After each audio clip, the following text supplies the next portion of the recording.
Well, hello, welcome again to a reading through the New Testament, and I'm going to read through the very short book of Jude, also known as, he calls himself, it's of Judah. This is the genitive here, and the name is Judas. The S in the Greek often represents an H in the Hebrew, so it's Judah, or just generally known as Jude in the New Testament. I leave the commentaries to discuss the meaning of the theology here and the historical context. Suffice it to say that the author here claims to be the brother of James, Jacobos. Now, if this is James, the brother of Jesus, then the author's claiming to be the brother of Jesus himself. And the commentaries will have much to say on this. The dating also is difficult. As to how early it is or how late it is. Again, the commentaries will discuss this. It does have very close connections linguistically with 2 Peter, but I think scholars generally think that 2 Peter borrowed from Jude rather than the other way round.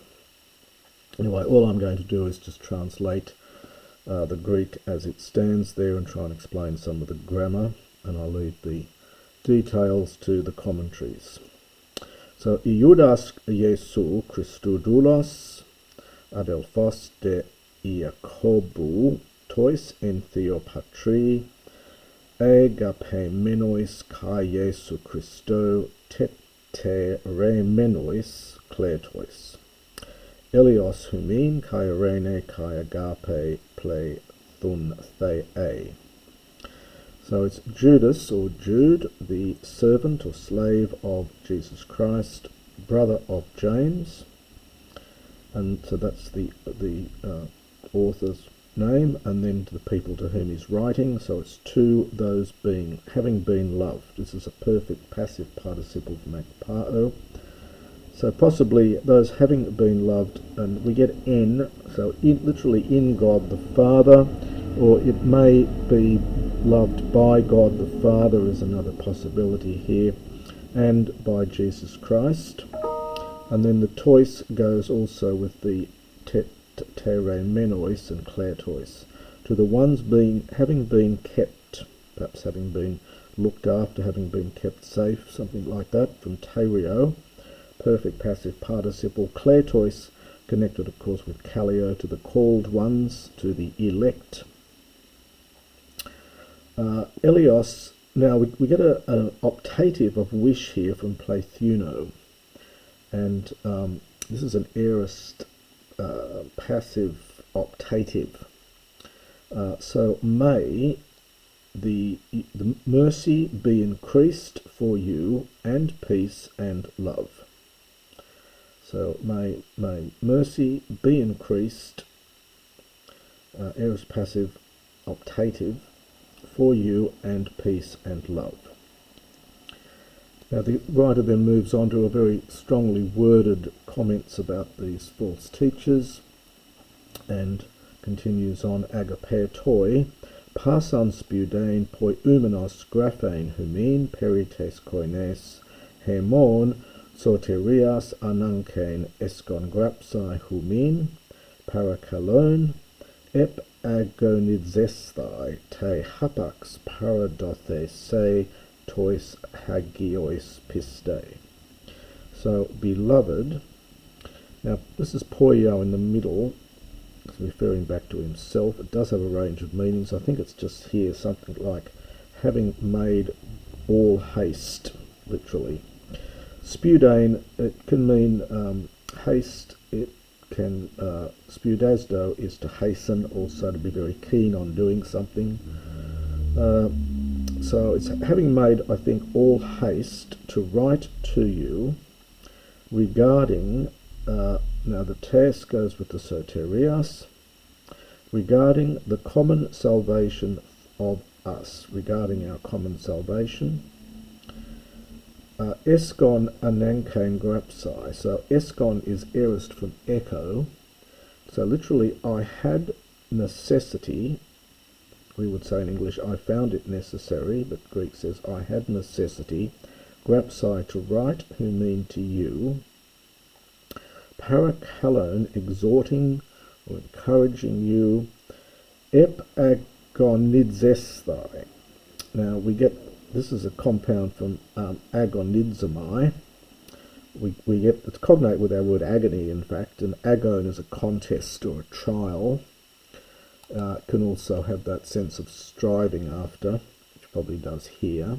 So this is it's only, this verb only here in the New Testament, and it's very otherwise late and fairly rare.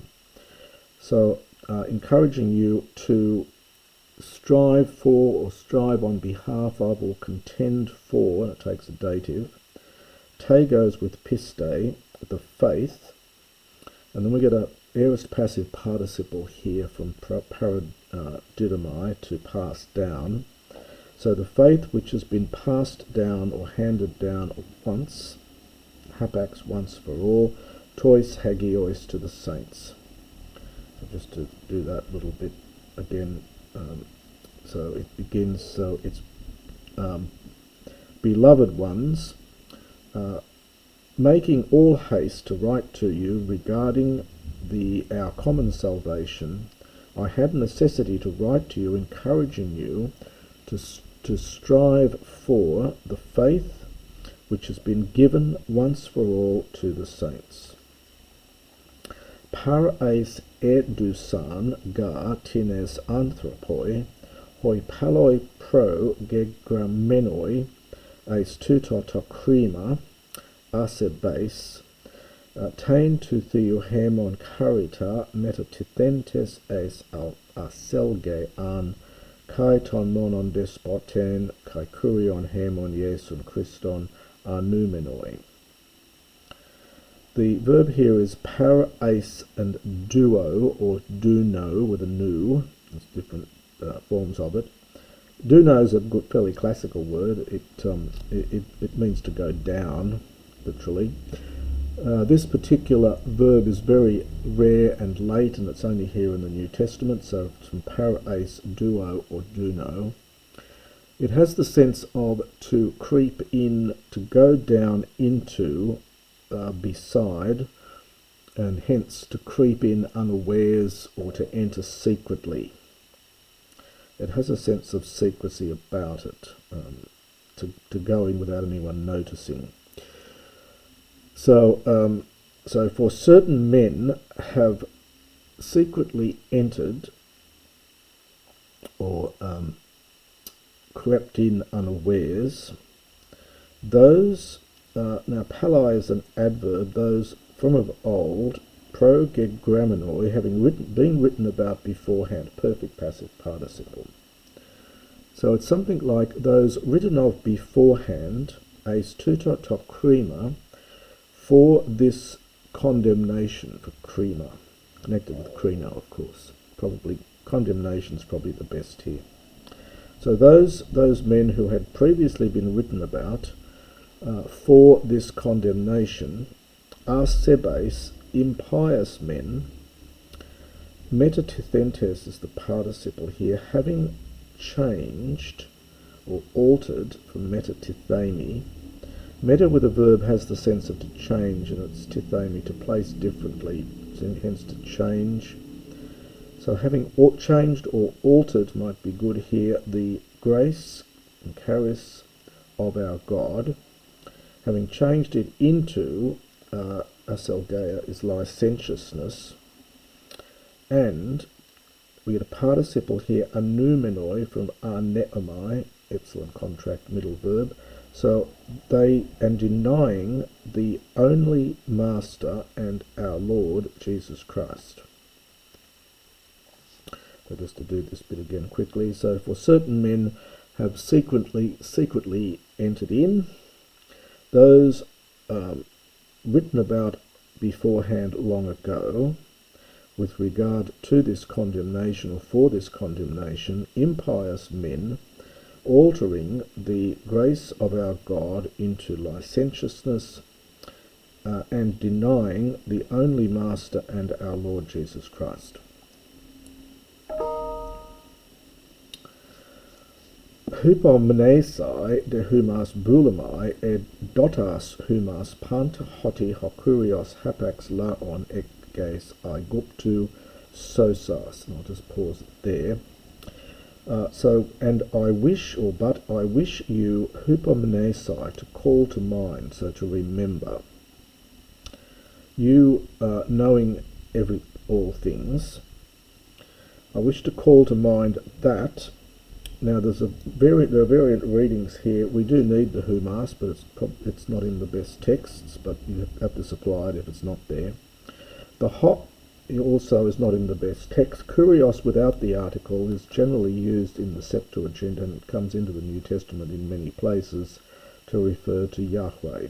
And so the hot may have been added in later by perhaps some scribe not having realised that. Anyway, I wish you to remember, you knowing all things, that Yahweh, perhaps, or the Lord, sosas, aorist participle from sozo, having saved once the laon, the people, the host, from the land of Egypt. So he did that once. To deuteron is on the next page. To deuteron, tous me pistusantes apolesen. So the tot deuteron is something like on the second occasion, on the second time, he destroyed those not having believed, aorist participle. So although he saved them hapax once, on the second occasion he destroyed those not having believed. Now we get a te and. Now the main verb, this is the accusative, the main verb for this actually I think is all the way down here.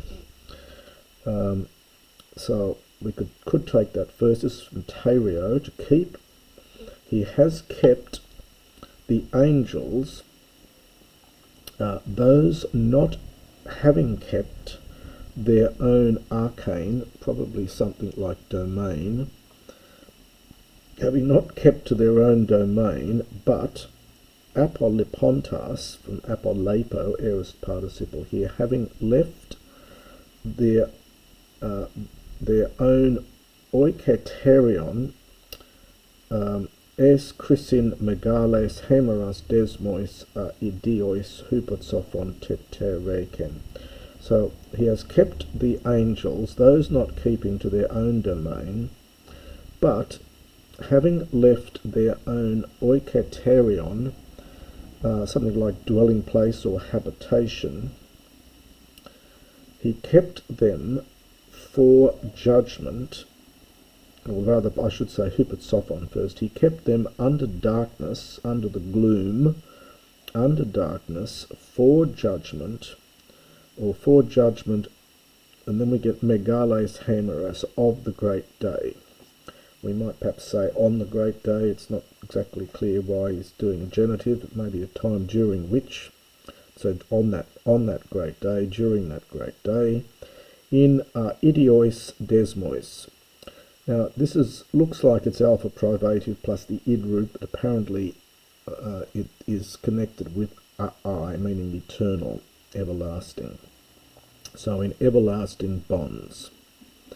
So just to do that bit again, so he kept under the darkness for judgment on the great day in eternal bonds the angels, the ones not having kept their own domain, their own literally rule, but those having left their own oiketerion, their own habitation or dwelling place.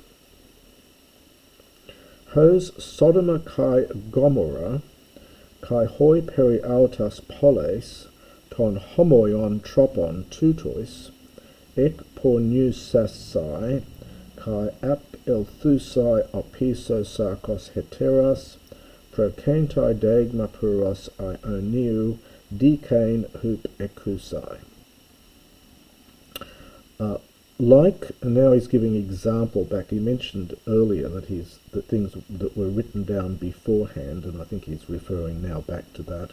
So like or as Sodom and Gomorrah and the cities periautas around them, Now this ekpo nu sasai is a perfect feminine participle plural. It's agreeing back with polis.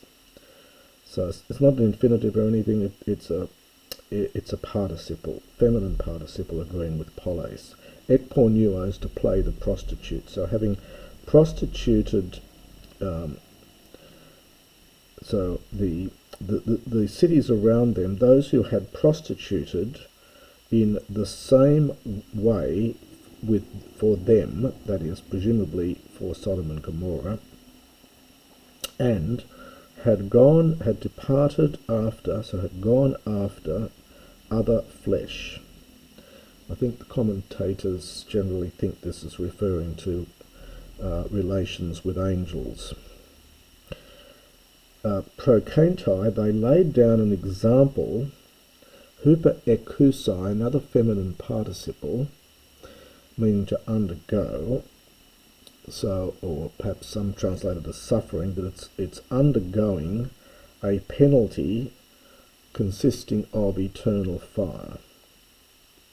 So just to do all that bit again. So like Sodom and Gomorrah and the cities around them, those having prostituted themselves in the same manner as them, and going after other flesh, they laid down an example, so that they placed an example, the hupakuo undergoing the penalty, the decane of eternal fire. And that is the first part of the book of Jude.